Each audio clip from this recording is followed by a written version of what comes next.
Juliane avec nous aujourd'hui, tous les deux membres de la FOL, Fédération des œuvres laïques. Bonjour. Bonjour. Bonjour. Alors qu'est-ce exactement que cette association, en fait fédération, plutôt que tout le monde connaît depuis, moi je l'ai toujours connue depuis gamin. Qu'est-ce que c'est exactement cette association? C'est à la fois une association d'organisation des loisirs, mais il y a aussi une grande partie culturelle de plus en plus. Effectivement, c'est une fédération des œuvres laïques, c'est-à-dire qu'il y a plusieurs volets de l'activité de la FOL. Il y a un volet vacances et il y a un gros volet culturel pour lequel je travaille moi par exemple dans le secteur cinéma en organisant plusieurs manifestations sur l'année pour le jeune public. Donc on a pour les écoles, les collèges, on a école et collège de cinéma, on a Allons enfants. C'est ce pourquoi nous sommes ensemble aujourd'hui. Et l'affiche est à l'envers. Ah non, c'est moi qui ai du mal on est pourtant pas en fin de journée. Voilà, il y a Passeur d'images qui est de la création vidéo en fait. Et il y a le festival du film arabe de Famec qui a lieu tous les ans au mois d'octobre.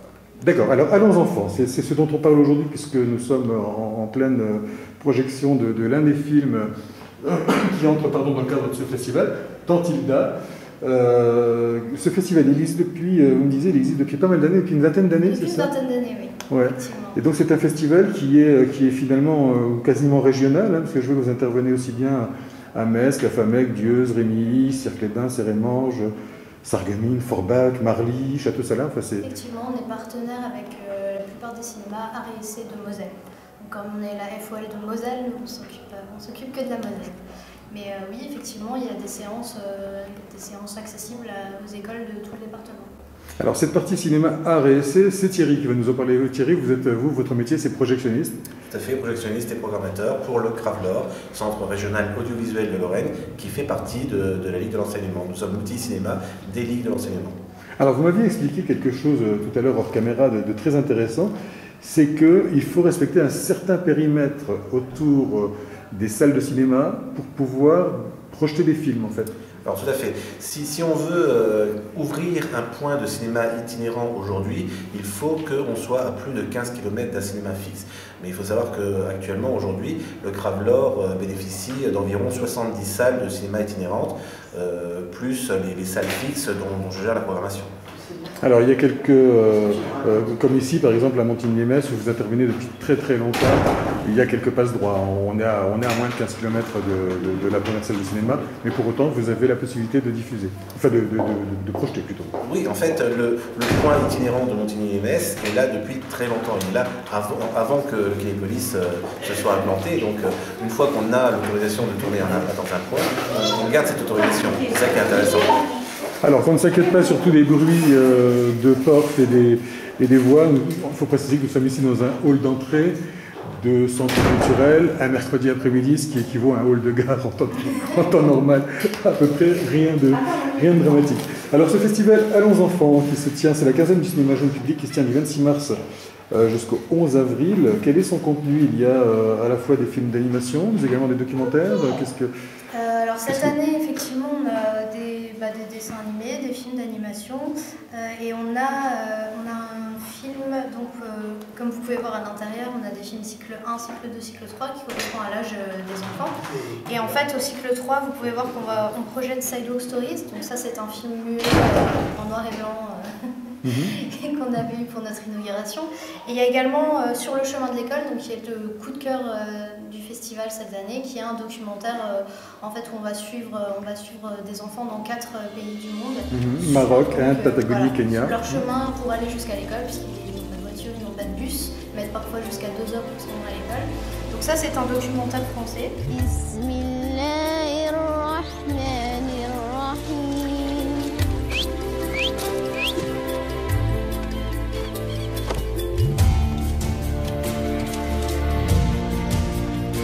ظاهرة الستيدي أتنعم بأفضل صفتي.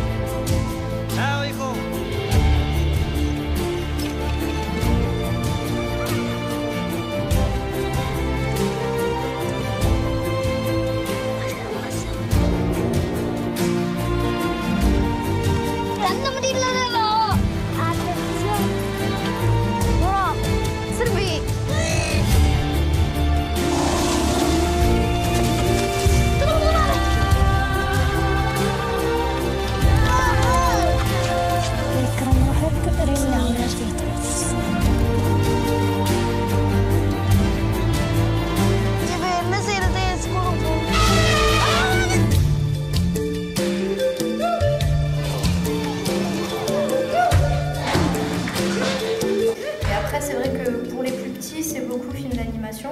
Et cette année, on a eu pas mal de petits courts-métrages d'animation à la suite pour les plus petits, pour les enfants de 3-4 ans, ça leur permet de réussir à se mettre dans l'histoire et suivre.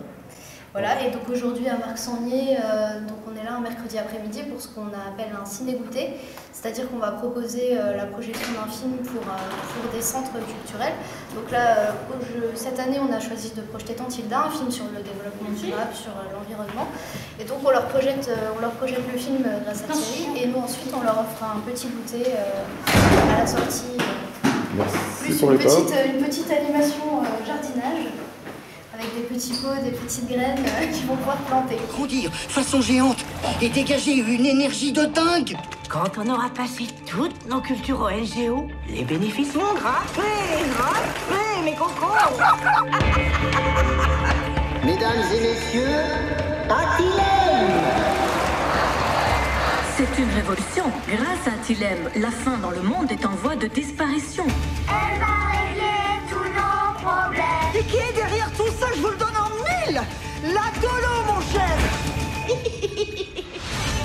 Cette aventure est dangereuse. La plante, incontrôlable, a envahi tous les continents. Mais je ne peux vraiment pas laisser faire ça. Mais c'est quoi? Des asperges, gros bêta. Il faut laisser nature libre. Alors il faut préciser que nous sommes justement ici à Montigny-lès en plein dans le cadre de la semaine du développement durable. Donc j'allais dire que ça tombait plutôt bien, mais j'imagine que c'est voulu. Même pas.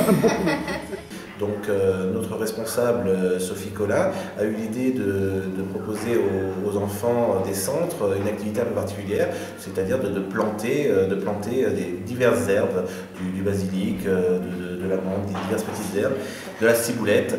Et donc les enfants auront le droit à la fin de la projection à un goûter écolo également, donc brioche et jus de pomme bio. Voilà. Écoutez, ça c'est vraiment une super initiative d'ajouter comme ça une partie pédagogique à une simple projection. De quoi parle-t-il exactement alors ce film Tantilda? Alors il a été fait par le réalisateur de La prophétie des grenouilles, ça me parle un peu ça. Oui, Jacques Girard. Voilà, oui. Et donc vous proposez également un atelier créatif, vous distribuez une petite plaquette. On peut appeler ça... je suis vraiment désolé pour les bruits de porte, mais il y a un passage d'enfants qui entrent et qui sortent, dont les petits qui sortent du cours de hip-hop, et ceux qui vont arriver tout à l'heure pour l'atelier théâtre. C'est un petit peu infernal, mais bon, ce sont des enfants. On va faire. Il y a donc cette petite palette pédagogique aussi que je trouve très intéressante avec cet atelier créatif qui propose aux enfants de fabriquer des fleurs en papier, en crépon, avec des boules de cotillon, etc. C'est vraiment, j'ai envie de dire que c'est très très complet que ce festival. Donc vous ne vous contentez pas simplement de projeter des films, il y a tout un univers autour aussi qui est développé et je trouve ça très très bien. Les prochaines séances, donc ça va être dans d'autres villes de région. Vous avez envie d'en parler un petit peu ou... Alors au niveau du centre Marc-Sangnier, nous passons une fois par mois, je viens pour amener un dessin animé au centre aéré. Donc le prochain aura lieu le vendredi 9 mai, ce sera Rio 2, mais au niveau de la Lorraine, nous avons environ 70 salles de cinéma itinérantes. On participe beaucoup à l'éducation des enfants avec des opérations telles que école au cinéma, collège au cinéma ou lycéen au cinéma. On a vraiment un rôle pédagogique envers les enfants. Donc là, du coup, on ne passe pas des Disney ou des dessins animés récents. On force un petit peu les enseignants et les enfants à voir des films que l'on choisit. Mais ça peut être, selon les âges, bien entendu, les films sont toujours adaptés aux âges des enfants. Mais pour les collèges, ça peut être des Fritz Lang, des Charlie Chaplin, des films qui ont vraiment une histoire culturelle. Et les enseignants bénéficient de livrets pédagogiques et ils peuvent travailler les films avec les enfants avant le film, pendant le film et après le film. C'est vraiment une éducation à l'image. Écoutez, merci beaucoup Thierry et Juliane d'avoir bien voulu répondre à mes questions concernant ce festival Allons Enfants, 20e édition. Je pense qu'on peut trouver toutes les infos relatives à ce festival sur le site de la FON, sans doute. Il y aura très bientôt un site internet de la FON, il est en construction. Mais sinon, vous pouvez toujours récupérer des plaquettes. Des plaquettes, ou alors taper Allons Enfants sur Google, je pense qu'on doit pouvoir vous avez une adresse de toute façon trouver des de la infos. plaquette, cinélix57 sur gmail.com. pour la moindre information, vous écrivez à cette adresse, on est au moins 5 derrière l'ordinateur à répondre. Donc, toutes les infos. La caserne Allons Enfants, c'est forcément, comme son nom l'indique, 15 jours en mars-avril tous les ans. Par contre, au niveau du cinéma organisé par le Cravelor, vous pouvez aller sur le site www.cravelor.fr et là, vous avez les films que le Cravelor diffuse partout en Lorraine. Et puis alors pour la folle, lorsqu'il sera en ligne, ce site ce sera fol57.org. Merci beaucoup. Je vous en prie, bonne journée.